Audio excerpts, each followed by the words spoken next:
রাতের বেলা হুটপাট করে যখন চিকেন কষা খেতে ইচ্ছে করে কিন্তু পকেটে বাজেটটা একটু কম থাকে, তখন ব্লিঙ্কিট থেকে এরকম কোনো একটা ফ্রোজেন চিকেন অর্ডার করে কিন্তু চটজলদি বানিয়ে নেওয়াই যায়। তাই করলাম। টোটালের একটা ফ্রোজেন চিকেন কারি কাট অর্ডার করলাম, আর সঙ্গে জিঞ্জার গার্লিক পেস্টটাও ক্যাচের অর্ডার করে নিলাম। তাহলে আর আদা রসুন বাটাবাটির ঝামেলাটা রইল না।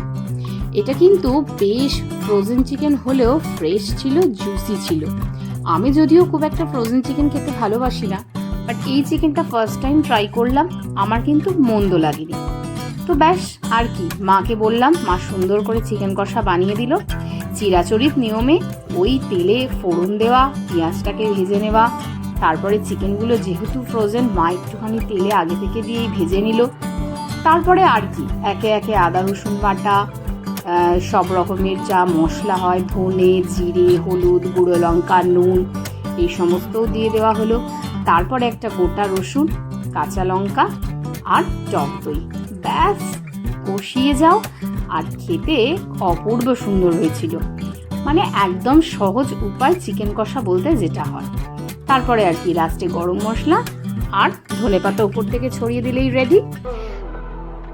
তো যারা এই টোটালের চিকেন কারি কাটটা অর্ডার করতে চাও তারা কিন্তু করতেই পারো, এটা কিন্তু খেতে মন্দ ছিল না। আর চিকেন কষাটার তো কোনো রিভিউ চলেই না, এটা তো সব সময়ের জন্য একদম বেস্ট। তা আবার কি, রাত্রেবেলা আমার রুটি আর চিকেন কষা খাওয়ার যে ইচ্ছেটা ছিল সেটা ভালোই আমার মিটে গেল। ভিডিওটা ভালো লাগলে লাইক, আর চ্যানেলে নতুন হলে সাবস্ক্রাইব করতে ভুলো না।